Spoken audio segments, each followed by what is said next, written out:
Name 3 spending programs you would cut to balance the budget. Oh, there are probably some weapons programs that I think are not serving our national security interests that need to be examined, and we've got to do an audit there. There are reforms that need to be made in our purchasing processes, where simple things. If we actually made sure that every government employee had a single, debit card or credit card, then negotiated with large purchasers to get the discounts that any other large purchaser would get, we could lop off 10% of some of our major purchases by the federal government.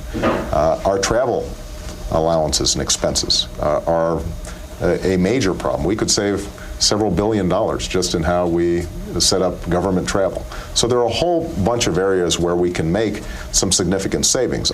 The biggest thing we got to do is get control of our health care spending, and that's why the health care plan that I've proposed, although costing some money in the front end, we've got to help rural hospitals invest in health IT. We've got to make sure that we are bringing people into coverage so that they're not going to the emergency room. Short term, that will cost us some money. Long term, the more we emphasize prevention, the less likely we are to pay huge bills down the road. How about trade? You've made the point that you want to improve relations around the world, and yet you want to renegotiate NAFTA. You are not in favor of some other trade policies. But I'm in favor of some. Okay. Yeah.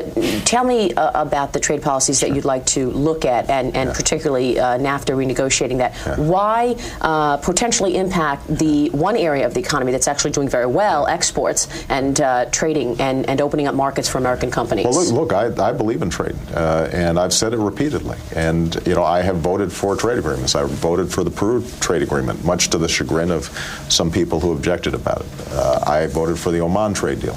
It is true that I voted against CAFTA, and I am concerned about NAFTA because they don't have the environmental and labor protections written into this legislation that ensure some basic standards. Make sure that child labor laws aren't being circumvented, making sure that you don't have forced labor. I think it is important in our dealings with China to make sure that we are tougher bargainers. My problem with our trade agreements right now is not that I fear we can't compete in the global economy. I think we've got the best workers on earth. I think the problem is that we're not very good bargainers. Our trade mentality dates back to the 60s and the early 70s when we were so dominant in the world economy that basically if people sent their goods into this country without reciprocity, it wasn't really going to have a dent on our economy. Well, the fact is, China, Brazil, Korea, they're not your dad's China, Brazil, or Korea. They are now major competitors of ours. We should want real trade with them, but it's got to be on a reciprocal basis. And we should put some pressure on them to improve how they treat workers, to deal with issues of environmental standards, to deal with safety standards. I mean, part of the problem that we've got right now in our trade agreements is that U.S. companies may move over there, get out from under basic safety standards that are important to U.S. consumers, then the goods get shipped back into the United States, and suddenly we've got toys with lead paint on them.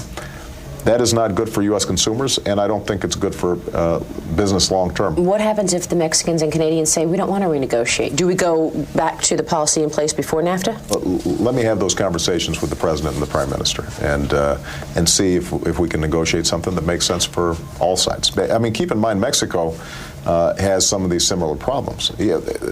Some of the promises that were made about the improvements in the standard of living for Mexican workers have not been borne out as a consequence of NAFTA. Part of the problem we're having with immigration right now has to do with a much more efficient U.S. agricultural and agribusiness operations going into Mexico and decimating Mexican farmers. They have been displaced first to Mexico City and other urban areas, and increasingly they come into the United States. But you want to put pressure on the companies and the people that are actually creating jobs during a recession. Well, I think part of my argument is part of the reason we're in a recession is because we have an unbalanced economy. Look, Henry Ford was the first one to say, if I don't pay my workers enough to buy my cars, my business isn't going to be around for a long time. Part of the genius of America has always been that we have a shared prosperity and a broad-based middle class. and that we make investments in roads and bridges and other infrastructure that allows the market to work efficiently. And we've got a regulatory system so that investors can trust the market and don't feel like insiders are going to be taking advantage of them. That's what makes the market run. And when we lose that balance, what ends up happening is in the short term, you've got some people who make out like bandits. And the only reason that we haven't seen some of these problems in the U.S. economy previously is because consumers have been driving this, even though their wages and incomes haven't been going up, because they've been able to use their credit cards and home equity lines as an ATM. That's gone away. And so the question now is, who's going to drive the economy if not consumers?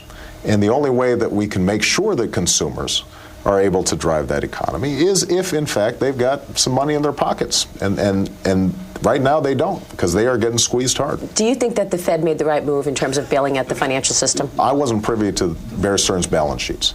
I think there's no doubt that we want the Fed stepping in emergencies, and no other government agency could step in sufficiently quickly to prevent what could have been a domino effect.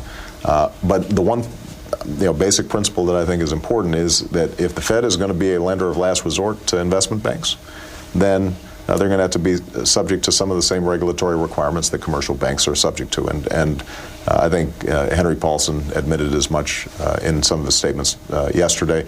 And I know that the Senate Banking and Finance Committees are going to be examining the nature of this transaction to make sure that it was fair to all parties involved. And you can see my entire interview with Barack Obama on our website, CNBC.com.